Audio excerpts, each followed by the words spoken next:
la plegaria del hambre y el milagro del templo.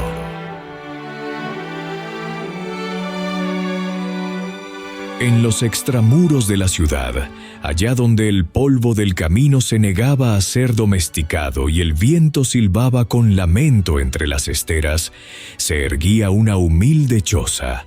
No era más que un suspiro de cañas y barro. Pero para una pobre viuda y sus 3 hijos, Martín, el mayor, Isabel, la del medio, y el pequeño Juanito, era el único refugio contra el mundo. La ciudad, con sus techos de teja roja y sus campanarios de piedra, se alzaba a lo lejos como una promesa inalcanzable. Para llevar el pan a ese modesto hogar, la madre se desvivía. Sus manos, agrietadas y encallecidas, contaban la historia de 1000 menesteres. Restregar ropa ajena en el río helado hasta que la piel se le ponía azul, y luego, en época de cosecha, sudar la gota gorda en los campos. El sol inclemente era su único compañero, un ojo de fuego que la observaba desde el alba hasta el ocaso. Sin embargo, el destino es a veces un sembrador avaro. Llegó una época en que el trabajo se secó. Los portones de las casonas se cerraban antes de que ella pudiera ofrecer sus servicios. En el mercado le decían que ya no había necesidad. Pasaron 2 días. Al tercero, el silencio en la choza era pesado y doloroso. Ya no había juegos. Isabel y Martín miraban la olla vacía con ojos que habían perdido el brillo. La madre, creyendo que nadie la veía, se acurrucó en un rincón, dándoles la espalda. Su cuerpo se sacudía en sollozos silenciosos. No tenía nada, ni un grano de maíz, ni una papa arrugada. El hambre era un lobo que arañaba la puerta por dentro. Fue entonces cuando el menor de sus vástagos, Juanito, un niño de mirada profunda y corazón transparente, se acercó. Puso su pequeña mano sobre el hombro tembloroso de su madre. «Mamita linda». Su voz era apenas un murmullo. «¿Por qué lloras como si la lluvia se te hubiera metido en el alma?». La madre se giró, incapaz de ocultar por más tiempo su angustia. Enjugó sus lágrimas con el dorso de su mano áspera. «Hijos de mi alma», repuso, atrayéndolos a los 3 en un abrazo frágil. «Lloro porque este mundo es a veces muy duro. Lloro porque no tengo ni un pedazo de pan seco para darles, y ustedes no tienen por qué sufrir las consecuencias de mi pobreza». Se puso en pie, con una resolución forjada en la desesperación. «Pero no se acaba aquí. Iré a la ciudad una vez más. Tocaré todas las puertas si es necesario. Espero que al mediodía la providencia me permita traerles algunos mendrugos». Los pequeños, acostumbrados a estas penalidades, asintieron. El hambre les hacía doler el estómago, pero la promesa de su madre era suficiente para esperar. «Madrecita mía», le dijo Juanito, apretando su mano, «nosotros sabremos esperar. Ve con cuidado, que Dios bendiga tu sacrificio y te abra los caminos». Como era costumbre, aunque el hambre apretara, la escuela era sagrada. Los 3 niños tomaron sus cuadernos gastados y salieron de la choza. El camino al pueblo pasaba junto al viejo templo de piedra, cuyas puertas siempre estaban abiertas. «Martín, Isabel, adelántense», dijo Juanito. «Tengo que hacer algo».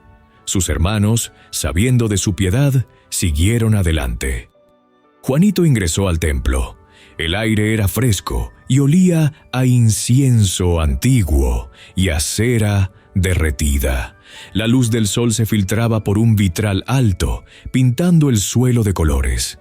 Estaba casi vacío, salvo por una señora de mantilla oscura y ropas finas, arrodillada en una banca delantera, tan inmóvil que parecía una estatua de luto. El niño no le prestó atención. avanzó hasta los pies del altar mayor, se postró de rodillas sobre la piedra fría y juntando sus manos, empezó a orar. No rezó con frases aprendidas, habló como quien habla con un amigo. «Padre mío, Dios bendito», susurró con fervor. «Aquí estoy, soy Juanito. Bien sabes que no tenemos papá y que mi mamita, que trabaja más que nadie, hoy no tiene trabajo. Mis hermanos tienen los ojos tristes y la barriga vacía». Hizo una pausa, tragando saliva. «Yo sé que estás ocupado con el mundo entero, pero ¿podrías enviarnos alguna comida que tanta falta nos hace? No pedimos un banquete, padre. Un poco de pan, unas papas. Por más pequeña que sean, nos caerá bien. Y yo te prometo ser bueno, más bueno todavía, y nunca olvidarme de los que tienen hambre, como nosotros ahora». En la penumbra del templo, la señora de la mantilla oscura, doña Elvira de la Vega, una viuda rica que lloraba la ausencia de sus propios hijos, ahora adultos y lejanos. Había escuchado cada palabra. La plegaria pura y desesperada del niño había atravesado su propio dolor. Conmovida, vio cómo Juanito se persignaba, se levantaba con la dignidad de un rey y salía del templo, no cabizbajo, sino como si hubiera hecho un pacto con el mismo Dios. Doña Elvira, con el corazón acelerado, salió tras él. A una distancia prudente, siguió al pequeño de zapatos rotos, observando cómo se unía a sus hermanos y entraba en la modesta escuela. Luego, preguntó a un vendedor de frutas por la familia del niño. No tardó en conocer su historia y la ubicación de su choza en los terrenos marginales. El sol estaba en su cenit cuando los niños regresaron de la escuela. El camino se les hizo largo, el miedo a encontrar a su madre con las manos vacías les pesaba en los pies. Pero al acercarse a la choza, algo era diferente. Su madre estaba en la puerta, con el rostro bañado en lágrimas, pero esta vez eran lágrimas que brillaban con la luz del sol. «Madre, ¿qué ocurre?», gritó Martín. La madre no podía hablar, solo señaló hacia adentro. Los niños entraron corriendo y se detuvieron en seco. Sobre la mesa tosca donde antes solo había una olla vacía, ahora todo era abundancia. No era un solo cesto, eran dos. Estaban repletos. Había pan fresco, de ese que olía a panadería de ciudad. Había huevos, un saco de harina, un costal de papas, queso fresco envuelto en hojas y un arco iris de frutas que sus manos rara vez habían tocado. «Es un milagro», exclamó Isabel, tocando una manzana roja como si fuera una joya. «Ya sabía que Dios nos mandaría comida. Yo se lo pedí», exclamó Juanito dando saltos de alegría. «Tienes razón, hijo mío», dijo la madre, abrazándolo con fuerza. «Tienes toda la razón. Dios nos escuchó». Y entonces les contó.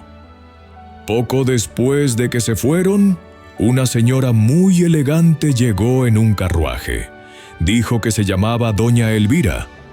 «Me dijo que te había escuchado en el templo, Juanito, que tu plegaria le había recordado que la fe sin obras está muerta». Los niños la miraban asombrados. Ella se apiadó de nosotros, nos trajo todo esto y algo más. La madre extendió sus manos callosas. En la palma de una descansaban varias monedas de plata, en la otra una llave de hierro. «Me ha ofrecido trabajo, hijos, un trabajo digno. Doña Elvira necesita a alguien que cuide los jardines y la ropería de su gran casa. Dijo que alguien con una familia tan buena merecía una oportunidad, no solo una limosna. La llave es de una pequeña casa de adobe que está en sus tierras, más cerca de la ciudad, una casa con techo de teja y un suelo de verdad». Esa noche, por primera vez en mucho tiempo, en la choza de cañas y barro no hubo hambre, solo el sonido del guiso hirviendo y las risas de los niños. Juanito, antes de dormir, miró por la rendija de la pared hacia las estrellas. «Gracias, Padre mío», susurró. La madre, arropándolos, miró a sus 3 hijos. Miren lo que pudo la fe de su hermano. Él pidió con el corazón y obró como un buen hijo. Ustedes también. Sean siempre buenos y nunca dejen de tener la fe de Juanito. Pero recuerden también, añadió, pensando en doña Elvira, que a veces Dios nos usa a nosotros para hacer el milagro de otros.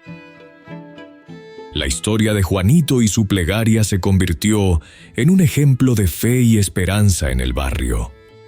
Y doña Elvira, que había llegado al templo buscando consuelo para su soledad, encontró una nueva familia a quien proteger, descubriendo que la verdadera riqueza no estaba en sus arcas, sino en la llave que le había entregado a aquella madre trabajadora.